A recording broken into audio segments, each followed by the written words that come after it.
When it comes to rape, I don't think people understand what happens until a while later. I think it just sinks in. And I remember talking to my friends and I was like, you won't believe the crazy night I had.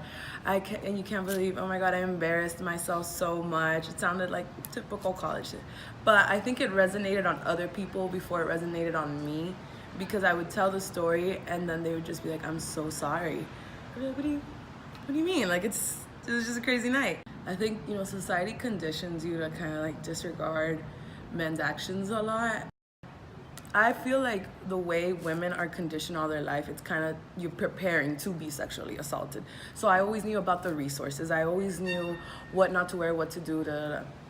And so I was like, I already know what to do, and I kind of did it logistically. So I was like, okay, let me go report it to 1009. Let me go call the cops. Let me do this. Let me do that. And so I went about it very mechanically. I feel like for a while I detached myself from it. And the first person I spoke to was the police. So with Victims Advocate, you choose whether you want to report it or not. And so I was like, let me report it. And so they call in the police, and this wild guy kind of sits down like he's the most annoyed man in the world. And he just sits like here. He's like, why am I here? And I say my story.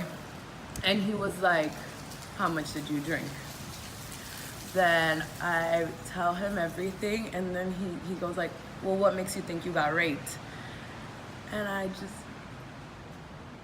remember being like so stunned, and he was like, do you feel like someone was inside of you? And I was like, I don't know, I have no recollection, I hope not. And he was like, well, I'm so sorry this happened to you. And that was it. I never heard from the police again. Title IX takes, my assault was September 1st. I had my hearing 2 weeks ago. And then, there's such a big emphasis on evidence. Assault most of the time doesn't leave evidence. You're not gonna see blood around the wall. You're not gonna see things, and then you could do everything right. You could do the rape kit. You could have all the evidence, and it still isn't enough. And that's kind of like when my depression started sinking in, because everyone kind of just, like, as an institutional level, they kind of made it feel like, get over it, go back to school, you have to get better just so that you can get back into classes and stuff. And so I didn't find support from my agency that I was working with. I couldn't find support from my advisors. I felt like all the doors were being closed on me. I get the results. I really didn't think I was gonna make it through the night. I just kept thinking I fought my battles, and I've lost every single one of them. You can't tell me I didn't try. You can't tell me I kept it under the rug. I did everything in my power, and it was not enough. How could my life matter so little is all I kept thinking about. And again, I've relapsed on a lot of things that I had cured before. I was relapsing on self-harm. I was relapsing on a sobriety problem. I was relapse. And so I was genuinely scared for my life that night.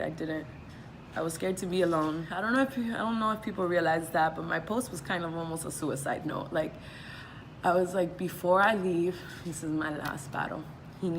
People need to know who he was so that people can stay saved. People were DMing me their stories, and then I find out that in that one picture that has probably like 10 men, there's 4 other rapists in that picture. And the fire is burning. The time is now. We have to do something. Like, we can't just keep letting this go. Like, so many women who do come forward are invalidated. And then, if I plagiarized, I'd be out of the school like this. If I don't know, smoked weed on campus, I'd be arrested. And then rapists are running free, and they're winning awards, and they're being applauded all the time. And I'm over it. I just kept thinking, no, we have to put a stand to this. I wasn't trying to emphasize so much of coming out and telling your story, but more of the idea that there's no neutral ground. That you as a friend, that you as a brother, you need to understand that you can't just avoid trying to make things awkward. You can't be complacent, because that complacency is what perpetrates this culture of assault. And so I keep saying there's no neutral ground, and that's what I'm trying to push it. I don't want survivors to have this whole burden on ourselves. We already have to fix our lives, reclaim our bodies. It is time for everybody else to help us. And I swear to God, if everyone stood in solidarity, Thrash is not gonna ignore us. He's not, and I won't let him. And we're not gonna be quiet anymore. And whatever it takes, and I know that this sometimes could be risking my life, because men are known for being violent. It's the time, if something happens to me, you know who did it.